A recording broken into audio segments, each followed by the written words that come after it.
Well, yeah, you can probably guess who the most powerful Saiyans are from 3 to 4, I'm sure you can guess. But the weakest ones might surprise you. Just a reminder, they are not ranked, okay? Their order does not mean that the first of the strongest is the most powerful of all, and that the last is not the most garbage, okay? They're just the strongest and the weakest. And with that said, let's get going with the video.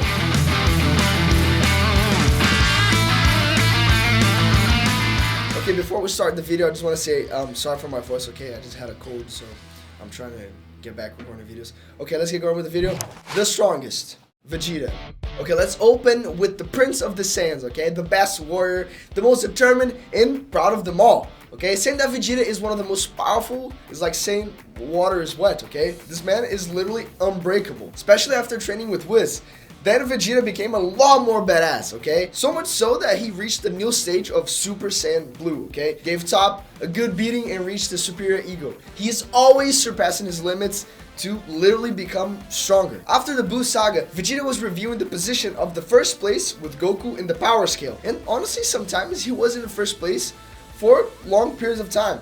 But he was soon surpassed and was given a chase. Goku.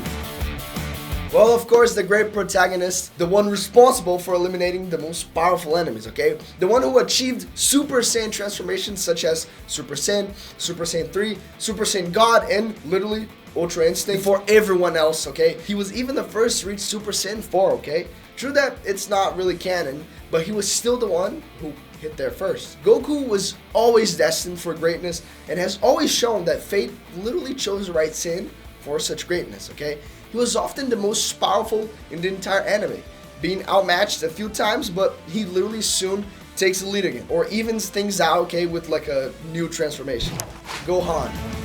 Our prodigy son, of course, the Saiyan with the most potential, honestly, okay? If he was as determined and obsessed as Goku and Vegeta, he would probably be the most powerful in the entire universe. Who doesn't remember little Gohan giving that good headbutt to RADITZ? You know, him reaching Super Saiyan 2 in one of the most epic scenes of Dragon Ball Z. Him throwing like a good bag of punches in Super Boo's mouth, you know? And more recently reaching the new transformation to Gohan Beast, which made him level the ground with the main duo. But also, he can overcome the two with all this hidden power that he has.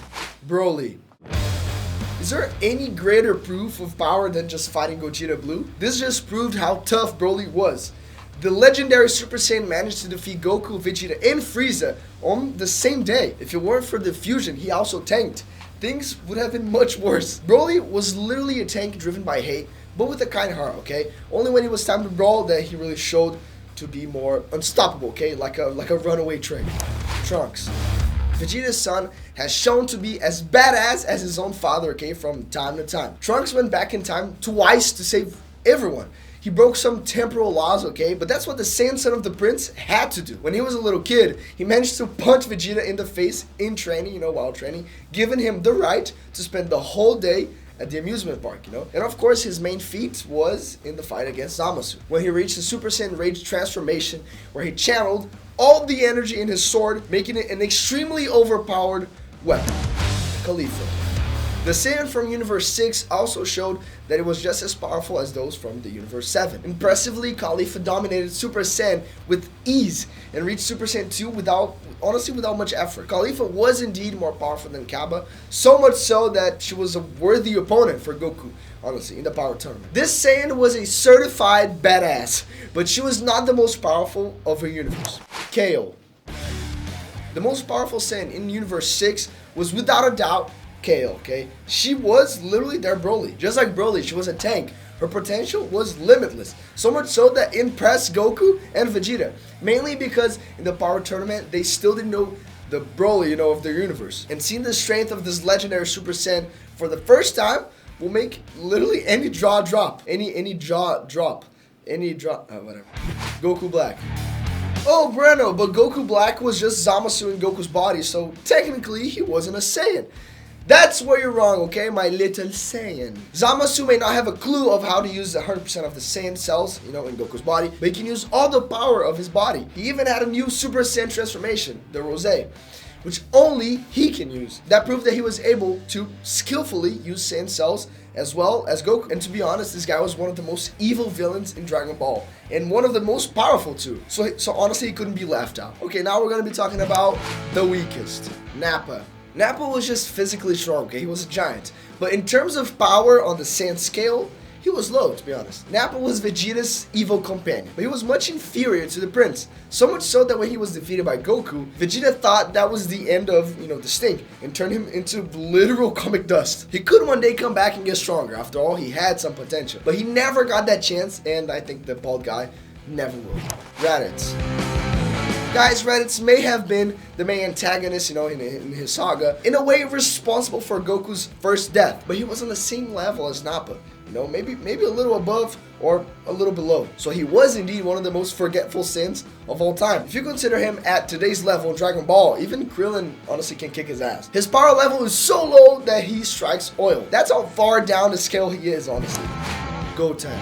Unlike Trunks, who had some feats, since he was a child, Goten had only two. One was to reach Super Saiyan at a young age, and the other was to just merge with Trunks in the Majin Buu saga. But guys, if you take that away, honestly, what's left for Goten? As a kid, I understand, but it's about time for him to show something, some feats. In GT, which I know is not canon, he was a poor excuse of a man when he was older. I hope he changes that soon, even more so now that he's grown up. But today, he's in the pack of the weakest, to be honest, okay? And not by much, but he is. Hine. Goku's mother went against Saiyan's tradition, okay? What do you think at first when I say Saiyan? Well, you probably think of a warrior that loves to fight, right? But she chose to live a normal life on planet Vegeta as a meat distributor. Her fighting level was low class, okay, with almost no prowess, which actually explains why Goku was low class too. BARDOCK. Another one of Goku's siblings, okay? BARDOCK was brave to the core, okay? He faced Frieza's forces that were, a million times stronger than his strength. Still, it was a very important moment, okay, for all Saiyans. Being the first sample of what the race really can be capable of doing, and even with the gigantic accomplishment, he still couldn't stay out of the weakest, unfortunately. Of course, he didn't have the chance, to train like Goku and Vegeta. And if he had, he certainly would be neck to neck, with them in terms of power. But he will never have that chance, okay? So he died with a very low power level, so low that even Krillin could take him down. King Vegeta.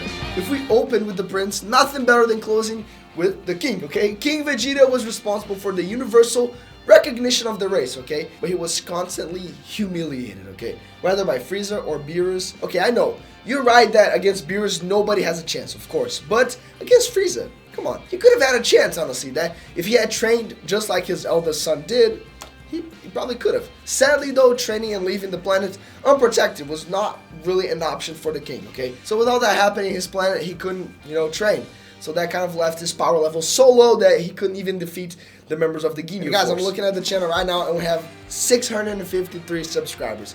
And I just want to say thank you guys so much. We just started this channel. And honestly, one subscriber more means a lot to me. If you can click on this ball right now, you will subscribe to the channel and it will help me so much. Dude, honestly, if we reach 1,000 subscribers, that's going to be crazy. Honestly, I don't know. Yeah. We'll find a way to celebrate when we hit 1,000 subscribers. Either way, click on the little bell below so you will get notified when our next video comes out. I'll see you then.